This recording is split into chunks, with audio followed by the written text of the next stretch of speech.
மாண்புமிகு தமிழ்நாடு முதலமைச்சர் திரு மு க ஸ்டாலின் வேலூர் மாவட்டம் அணைக்கட்டு வட்டம் 2.30 கோடி மதிப்பீட்டில் பள்ளிகொண்டா அருள்மிகு உத்திர ரங்கநாதர் திருக்கோயில் புனரமைப்பு திருப்பணிகளை காணொளி காட்சி வாயிலாக தொடங்கி வைத்த தொடர்ந்து வேலூர் மாவட்ட ஆட்சித்தலைவர் திருமதி சுப்புலட்சுமி அவர்கள் புனரமைப்பு பணியை அடிக்கல் நாட்டி தொடங்கி வைத்தார்.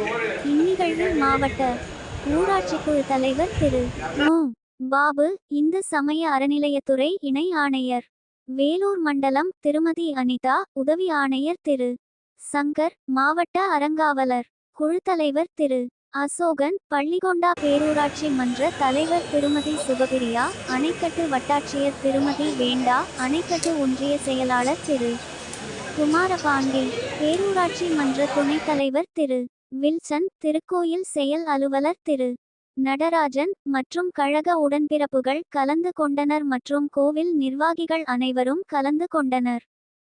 எஸ். துரைராஜ், தினக்குரல், மாவட்ட செய்தியாளர், வேலூர்.